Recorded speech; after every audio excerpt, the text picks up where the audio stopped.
doigts. La satisfaction sexuelle dans le mariage est une dette. Et il y a des hommes ici, vous avez des dettes. Des dettes d'1 mois, des dettes de 2 mois, des dettes de 3 mois. D'autres, vous avez des dettes d'1 année. C'est pourquoi ta femme est tout le temps en colère. Comme quelqu'un qui lui a pas payé la dette. Tu vois, quand quelqu'un vient auprès de toi te demander la dette, tu vas me payer la dette. Tu vois comment ils sont nerveux. C'est pourquoi ta femme est nerveuse comme ça. Elle te répond mal, elle parle mal, elle met trop de piment, trop de sel. Toi, tu dis, c'est quoi? Tu as la dette, papa, tu as la dette.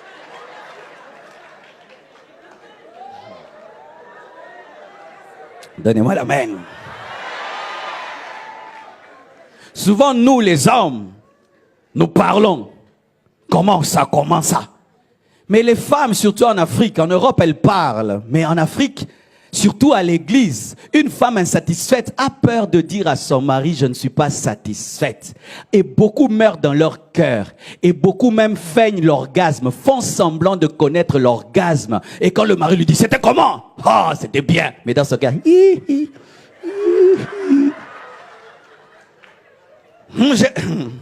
Maintenant, pour que tu ne te sentes pas blessé, frustré, elle te ment. Et non, tu es vraiment un mari. Mais un mari qui finit après 2 minutes. Car beaucoup d'hommes, vous avez des problèmes d'éjaculation précoce. Mais les femmes ne disent pas. Elle peut être mariée, ça fait 3 ans, 4 ans. Elle n'est jamais arrivée, elle ne le dira pas.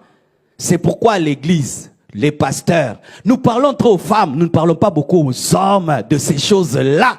Alors que c'est l'un des plus grands problèmes dans les couples. C'est ce problème-là. C'est ce problème-là. C'est pas un problème de démons. C'est un problème d'arrivée. Tu prends le bus, hein, tu n'arrives pas, le pneu est crevé. Plus d'essence, hein, tu n'arrives pas à l'arrêt, mais tu as payé. Tu t'imagines dans quelle situation tu te retrouves?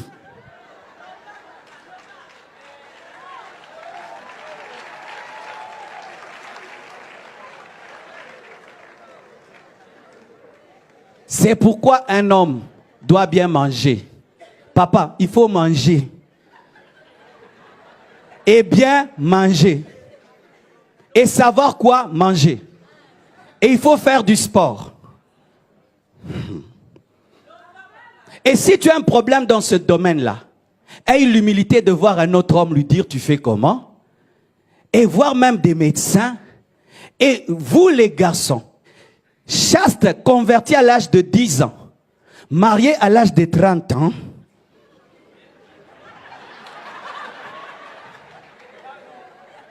vous devez avoir l'humilité d'aller voir des papas de l'église et leur dire, je vais me marier, je sais prier, je peux gêner, mais là-bas, vraiment, c'est comme conduire un avion.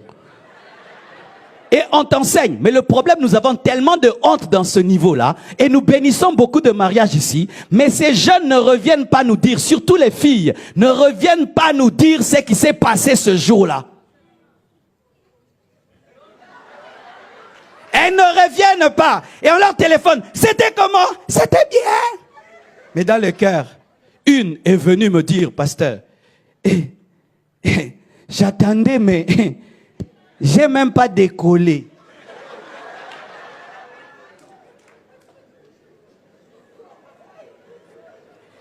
Un homme doit donner ça à la femme. Un homme doit donner ça.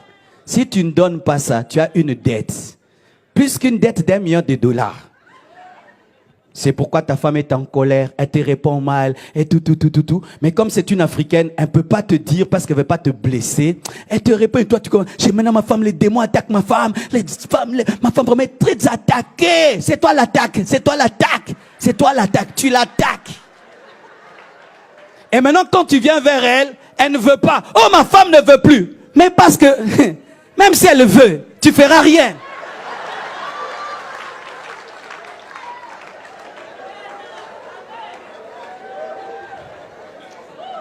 Alléluia les papas.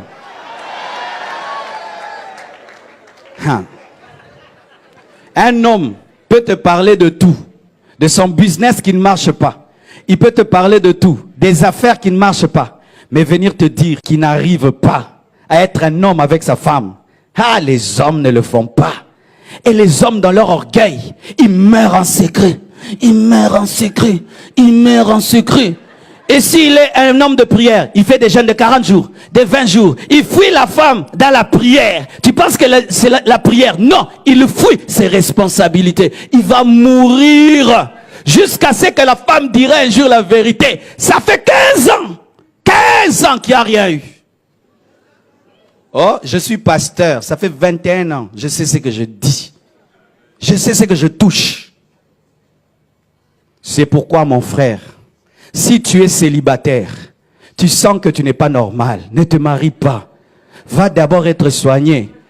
Parce que l'homme, même s'il n'est pas marié, il sait s'il est vivant ou mort. Comme nous, en Christ, il n'y a pas dans les fiançailles, on ne vérifie pas. Les païens vérifient. Amen. Hein? Une fille païenne va vérifier. Mais nos sœurs en Christ ne peuvent pas vérifier. Et beaucoup d'hommes dans l'église, vous savez que vous êtes impuissants, mais vous vous mariez quand même. C'est de la méchanceté. Et vous comptez sur la virginité de la fille. Comme vous ne ferez rien et nous ne faisons rien en Christ, vous cachez ce grand secret et c'est dans le mariage que la femme découvre. Et puis, mais toi tu étais comme ça. Mais tu m'avais jamais demandé. Ça, il fallait que je te demande.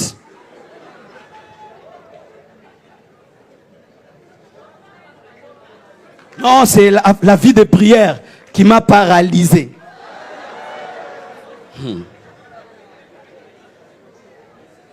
Jésus donne la joie à l'église.